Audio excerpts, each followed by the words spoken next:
Hi, my name's Jonathan Hicks. I'm back at the Dice Cup, and this evening I'm joined by Avon. Mark. And we just finished playing Crystal Palace, which is about being at the World Fair. I think it starts as 5 rounds in the game. It starts in 1849, and this kind of round tracker advances as you go through the game. Essentially, it's a dice placement game. So you have a set of dice here, and you're placing them. All these kind of boards in the middle have spots you can see here for dice. So you're placing them on here to take a bunch of actions in order to obtain points in various ways. You're trying to obtain patents. So on the patent office over here, you can obtain these patents. You can get a patent for Big Ben if you want to here. And there is one way of getting you points. As the years vary, you're getting different amounts of points, and it can vary quite a bit. So this one, you can see it drops quite a bit. If you build it early, you're going to get more points. So you want to get these patents. There's a resource cost to build these. So this costs you 1 cog and 1 energy, like the light bulb thing, which is sort of resources here. There's various ways of getting resources, but you're paying that, you're getting the points, and potentially some other ability as well, which I'll come back to. So patents are one way of getting points. You also want to get inventors. If you go to the Reform Club, you can get these inventors, and they're going to help you in various ways. So you're going to pay some kind of cost. In this case, this guy will cost you 3. Again, you're going to get points, potentially, depending on the year. And then you might get some kind of ability. So this gets you one of the cog resources, and also newspapers. Newspapers are pretty handy. You've got a newspaper track on your board. When you get newspapers, you kind of advance up the track. And you can cast the newspapers in pretty much whenever you want for stuff. So if you desperately need a cog at some point, you can pay newspapers for cog. You can always cash in a newspaper for a coin. You can pay 3 newspapers for an income. Now there's an income track here. At the end of every round, once we've placed all the dice and taken the actions, you're going to get whatever money you're on here on the income. So the higher you are, the more money you're getting every round. Money is tight in this game, so you definitely want to be high on that track. You can even pay 4 newspapers to get an extra dice. Obviously, the more dice you've got, the more actions you can take.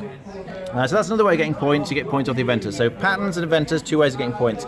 Another thing you're going to want to do, though, as well as inventing things, is to actually generate buzz. You have this big buzz track. This is the sort of megaphone thing here. And as you advance on the buzz track, you can put these little tokens down, which are going to give you income every round. So that's another 3 points every round. 5 points every round if you manage to get your token on there. So you're trying to advance on the track. You also get instant bonuses, a bit of extra income. That's a free patent. And at the end of the game, whoever's highest on this track is going to get points, then second and third. So you kind of want to go up the bus track. That's another way of getting points. You also have some personal goals, depending on, they're different for each board. So I was Britain in this case. I was trying to get up on one of the tracks to get points. A-Bomb, I think we're trying to get dice in this case, so he gets points for getting dice. So there's various ways, as you can see, of getting points. In terms of playing the game, though, at the start of every round, you have your dice, and interestingly, you don't roll them, you just decide what you want them to be. Now, it's secret. You have this little tub here, and once you've decided, you kind of put it down like this, so no one else knows what you've picked. But you just look around and say, oh, okay, generally, well, always, I think, higher dice are better, so I might be like, I'm going to have a 6 there, and maybe a 4, and a 3, where's the 3? And a couple of 1s perhaps. Now the reason you don't want to just make all your dice 6s, because they are better, is that once everyone's decided, they kind of reveal the little things and everyone picks whatever dice they've gone for, you then have to pay money according to the total on the dice. So that would be 10, 13, 14, 15. I have to pay 15 coins from my supply to the bank. Now as I said, money's tight. So although you want the high numbers here, because it makes it better for the actions, money is very difficult to come by. And if you don't have enough money, like me in this case, then you have to take a loan. You sort of grab one of these loan things from here, and this will be worth minus 9 points at the end of the game. Ouch. There's a few spots here that you can sort of cover them as you go through the game. They're worth minus 2 if you don't cover them, so it's not too bad.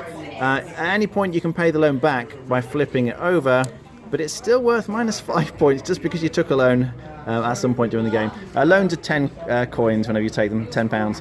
Right, so you've picked your dice and then you get to place them. So we just take it in turns placing the dice, and when you place the dice, the numbers on here are the minimum requirements. So you'd have to put a 3 or higher to go on that spot. Some spots give you extra actions. So if I took a 4, for example, and went on this spot, I get to do an assistant action, which can be used for a couple of things, but incidentally, you can also go up on this black market track, and at the end of every round you get income depending on where you are on the black market, so you can get money or go up on the buzz track or get some energy, but you can kind of advance a spot effectively by paying the money whenever you get those white assistant actions at the top there. But if it fills up too much, if somebody else goes there, maybe they go here, and then Mark decides to stick his last guy, in the last spot, then at that point the king kind of sends his men to clear out the black market, and everyone except the last person who went there is discarded. So no one's getting their abilities anymore. So that's quite nice. You can sort of kick everyone else out by playing the last guy there.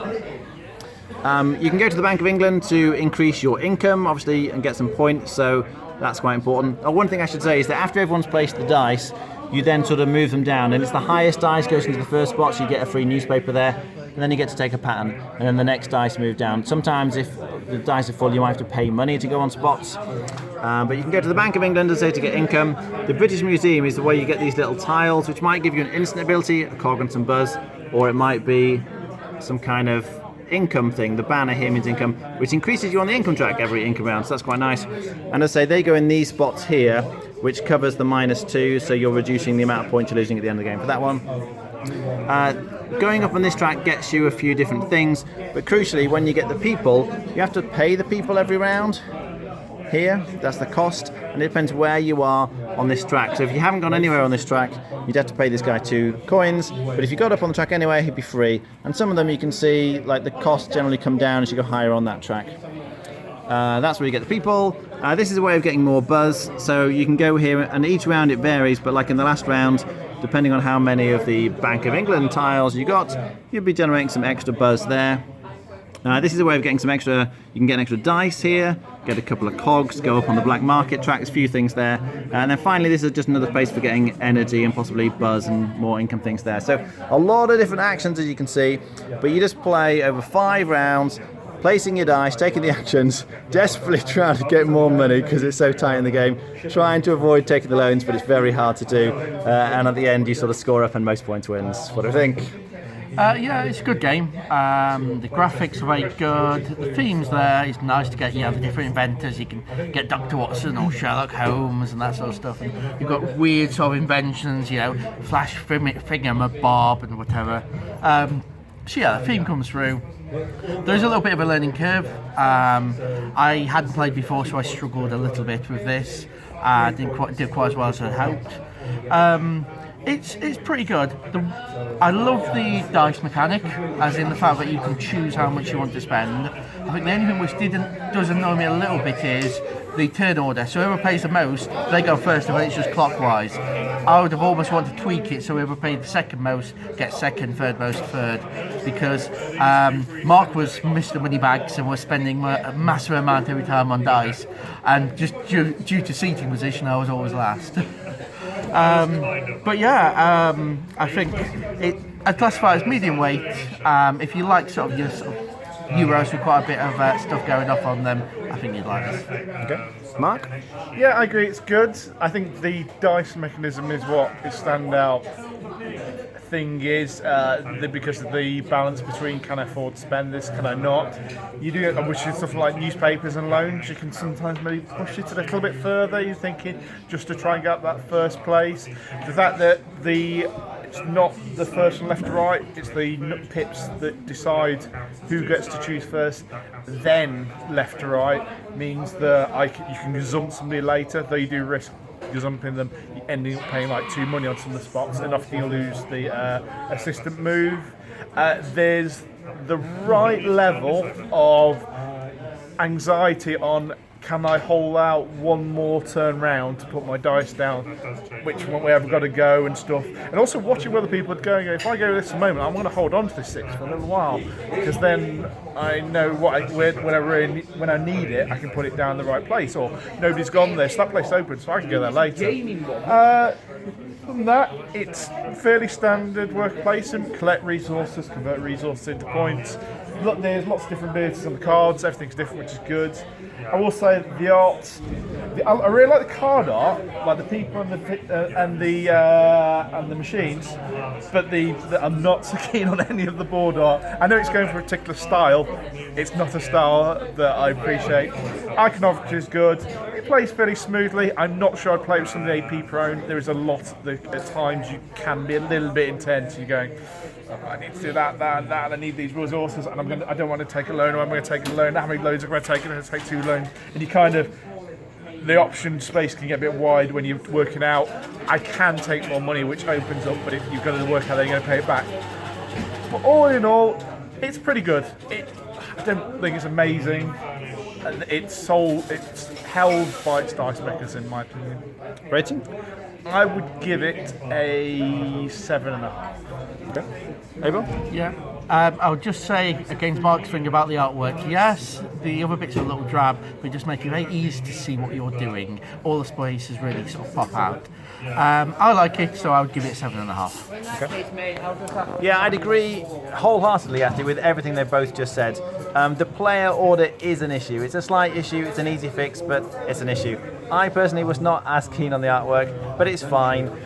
The iconography is very good, though. So you're rarely in doubt about what something means, and that is important. It makes a big difference. I really enjoyed the play. The first time you play this game, you are going to find there's a lot going on. There's a lot of different options. It's like, hang on, I need this to this. Figuring out how you score points is not immediately obvious. So you're probably not going to do that well on your first play. But it improves dramatically on subsequent play. So I think it's fine after your first play. I've really enjoyed it. I think it's very solid.